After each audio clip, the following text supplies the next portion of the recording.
Selamat pagi pemirsa, senang sekali saya Rania Tunada kembali hadir menemani Anda dalam Berita Pagi Indonesia dengan rangkaian informasi aktual, terpercaya, dan terkini untuk Anda dan keluarga.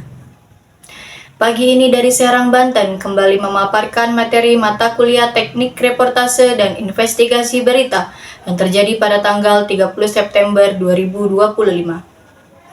Pertama kali kelas dimulai, kami menyimak praktek dari kelompok 3 yaitu praktek reporter, news anchor, serta narasumbernya di depan kelas secara langsung. Simak videonya berikut ini. Reses narkoba Polres Cimahi, Kota Bintu telah akan menyampaikan hasil pengungkapan. Sebelumnya saya ingin bertanya terkait kasus penyalahgunaan narkotika yang terjadi di Cipayung ini.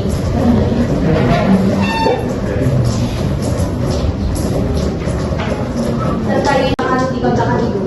Ya baik, seingat saya kedua pelaku tersebut menyewa kamar di kontrakan Salami ini sejak 3 bulan yang lalu.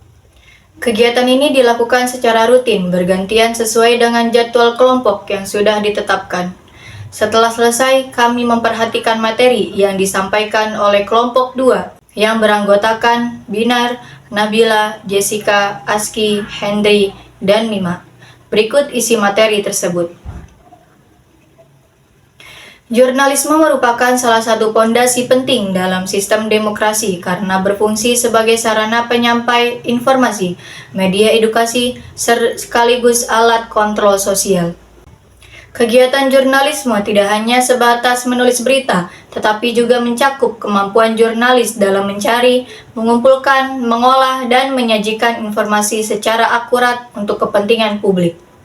Karena itu, jurnalisme dipandang sebagai profesi yang menuntut keahlian serta integritas dengan tujuan menghadirkan informasi yang dapat dipercaya. Seiring perkembangan teknologi komunikasi, terutama internet, dunia jurnalisme mengalami transformasi besar. Jika sebelumnya berita disalurkan melalui media cetak, radio, dan televisi, kini jurnalisme digital memungkinkan distribusi informasi yang lebih cepat, interaktif, dan real-time. Konsep konvergensi media menjadikan jurnalis harus mampu menguasai berbagai platform dan format, mulai dari teks, audio, video, hingga media sosial. Perubahan ini melahirkan tren baru seperti jurnalisme berbasis data, citizen journalism, serta keterlibatan aktif masyarakat dalam proses produksi dan distribusi berita. Dalam sejarah global, jurnalisme berkembang sejak abad ke-17 melalui media cetak di Eropa, lalu meluas ke radio dan televisi pada abad ke-20, hingga kini memasuki era digital. Jurnalisme juga memainkan peran vital dalam berbagai peristiwa besar dunia, mulai dari perang, revolusi, hingga krisis kesehatan global, di mana media berfungsi sebagai penghubung antara masyarakat dengan realitas sosial politik yang sedang terjadi. Perkembangan teknologi digital dan media sosial kemudian memperluas ruang publik, tetapi sekaligus menimbulkan tantangan baru terkait kredibilitas dan etika informasi. Di Indonesia, perjalanan jurnalisme dimulai pada masa kolonial dengan hadirnya media cetak yang melayani kepentingan Belanda. Sebelum akhirnya muncul pers Bumi Putra yang dipelopori oleh Tirto Adi Surjo. Media Bumi Putra inilah yang menjadi tonggak lahirnya jurnalisme advokasi dengan fungsi mengkritik kolonialisme sekaligus menyuarakan kepentingan rakyat.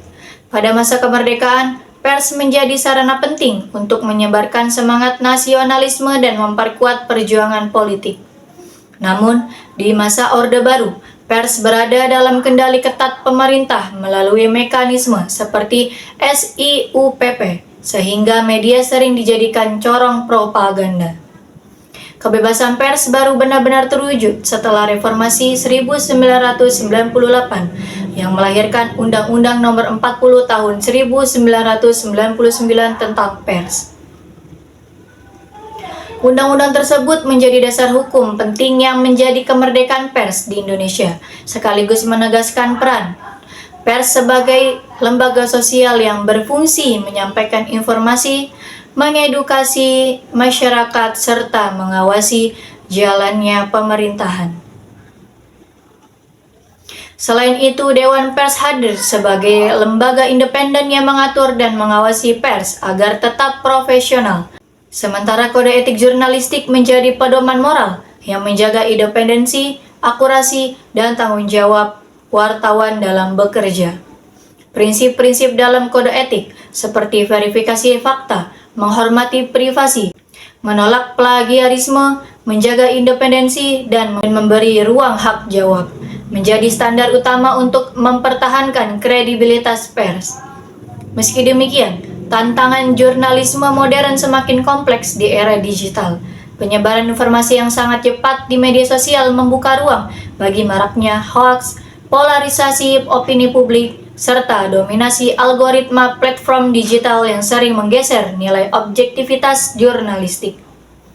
Di sisi lain, media juga menghadapi tekanan ekonomi, persaingan rating, hingga kecenderungan mengejar sensasi demi trafik. Fenomena ini sering melahirkan pemberitaan dangkal atau bombastis yang mengabaikan etika. Oleh karena itu, jurnalisme masa kini dituntut untuk terus beradaptasi dengan perkembangan teknologi, tanpa mengabaikan etika, profesionalisme, dan tanggung jawab sosialnya. Keseluruhan perjalanan ini menunjukkan bahwa jurnalisme bukan sekedar praktik penyampaian berita, tetapi juga bagian dari dinamika sosial, politik, dan budaya.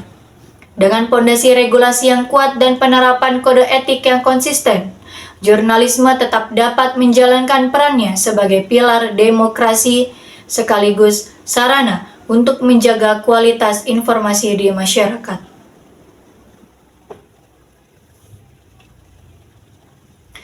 Demikian rangkaian berita pilihan pagi ini. Jangan lupa tetap ikuti perkembangan informasi terbaru hanya di Berita Pagi Indonesia. Saya Rania Tunada, pamit undur diri. Terima kasih atas perhatian Anda dan sampai jumpa.